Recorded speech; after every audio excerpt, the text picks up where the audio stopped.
Est-ce que je garde le micro ou est-ce que je l'enlève? On va l'enlever, ça sera plus direct. Si ça se trouve, ça n'enregistre même plus. On est sur les brouillons, les brouillons du podcast. Bonsoir, bonsoir à tous. Bonsoir à toi qui m'écoutes et qui t'es perdu dans l'algorithme YouTube ou Spotify ou que sais-je. Où tu es, sur quelle plateforme tu es. J'ai déjà du mal à m'exprimer. Alors, nous sommes sur le podcast de l'esthète, sur les prémices, sur les brouillons, sur les racines. Cela fait maintenant plusieurs mois que j'ai l'idée de faire une œuvre, un podcast, quelque chose, puisque j'ingurgite, et j'aime bien ce terme-là, j'ingurgite énormément de contenu, de beaucoup de créateurs de contenu, que ce soit philosophique, sociologique, beaucoup sur... Ah, eh bien, il y a mon chat qui veut participer. D'accord, très bien. Alors là, je vais pas vraiment avoir le temps pour toi. Là, il était temps que je me lance. D'accord ? Donc tu me laisses parler ? Merci. J'arrive, je viendrai jouer avec toi dans quelques instants. Désolée pour cette interruption. Alors c'est vraiment chaotique. Mais c'est spontané, ça peut être pas mal aussi. Peut-être que si ça se trouve, vous êtes déjà parti et il n'y a pas de problème là-dessus.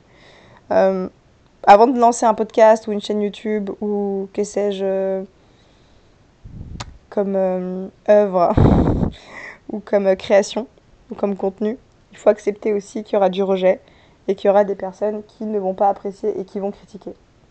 Mais je préfère être dans l'action plutôt que d'être passive. Donc là, il était temps que je me lance. Cela fait maintenant 3 semaines exactement que je regarde les comparatifs des enregistreurs vocaux, on va y arriver, et je n'arrive pas à faire mon choix.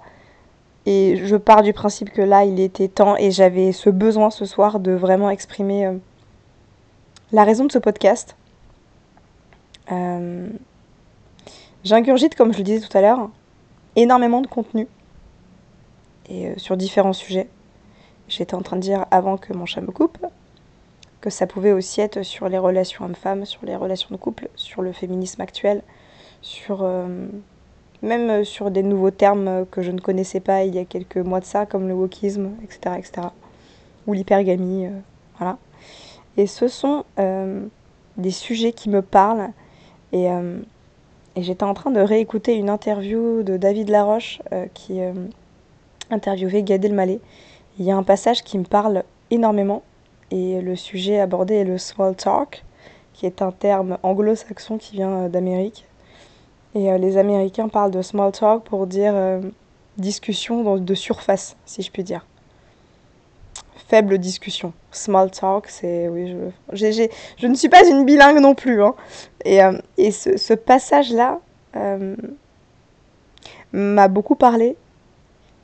Et je me suis sentie comprise, car l'utilisation de chaque mot était parfaite. À savoir que Gad Elmaleh expliquait qu'il ne s'épanouissait pas et que ça ne le nourrissait pas.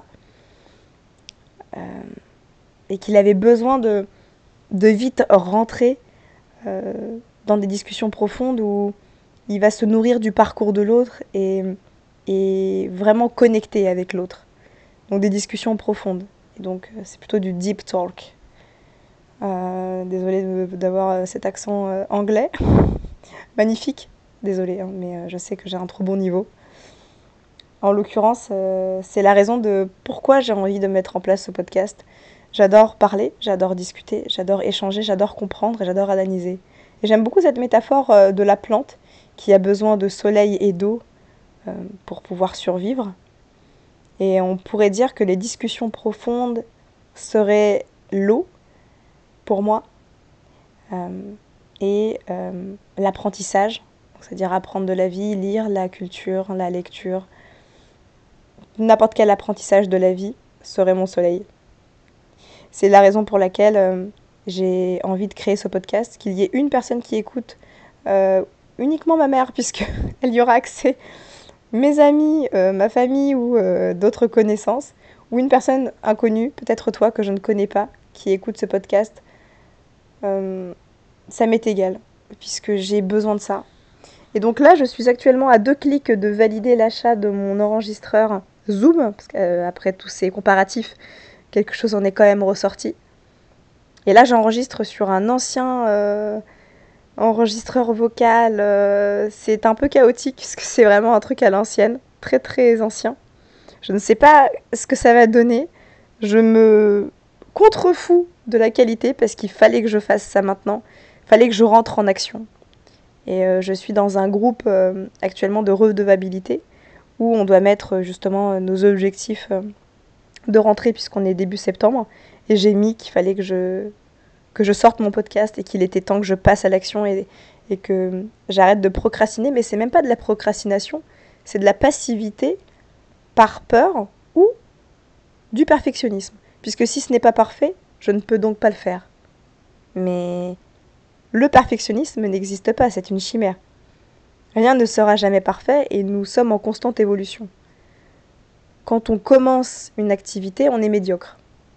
N'importe quelle activité, puisque nous n'avons pas cet apprentissage. Nous n'avons pas appris, donc nous n'avons pas cet apprentissage-là. Et donc nous commençons de zéro. Et il y a énormément de personnes, je le pense, qui ne commencent rien, qui n'ont pas envie d'en rentrer dans une action par peur d'être médiocre, alors que c'est inévitable. Et que c'est louable même d'accepter cette médiocrité au début pour pouvoir progresser et être fier. Je pense qu'on ne peut pas être fier d'une action qu'on a rondement menée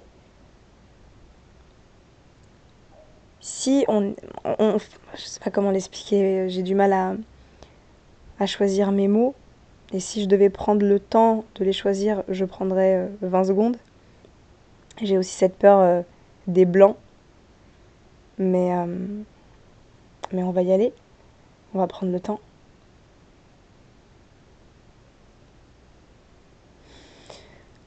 Je dirais que la fierté à la fin d'une action rondement menée, elle est là uniquement par rapport au dépassement de soi. C'est justement parce qu'on a dépassé cette peur d'être médiocre au début, cette peur de ne pas réussir, parce qu'il y a aussi cette possibilité-là. Et c'est grâce à la volonté et la discipline qu'on arrive au stade où on a cette maîtrise. Alors, bien évidemment, on n'est pas obligé de rentrer dans une action, par exemple dans un sport, et devenir champion du monde et d'avoir cette maîtrise totale. Et si c'est votre but, si c'est le but de la personne, dans ce cas-là, pourquoi pas. Mais il faudra accepter le fait que il est aussi possible qu'on n'arrive pas à ce stade-là de la maîtrise de cet art.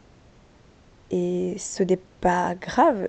Il vaut mieux arriver à en faire régulièrement et à avoir une certaine connaissance de ce sport ou de cet art, plutôt que de ne rien faire du tout parce qu'on ne va pas arriver à une maîtrise totale de celui-ci.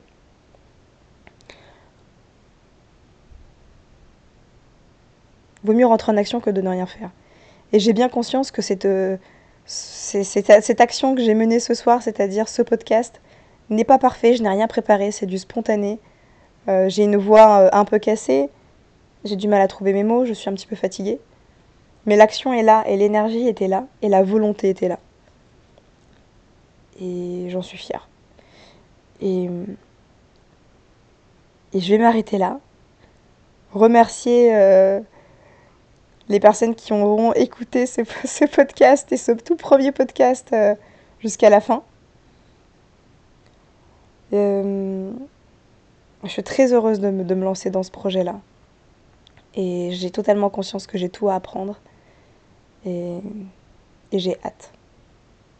Très bonne écoute. J'espère que tous les épisodes vont vous plaire. En tout cas, moi, j'y prendrai beaucoup de plaisir. Et je vais beaucoup apprendre. Une très bonne soirée à vous. C'était l'esthète.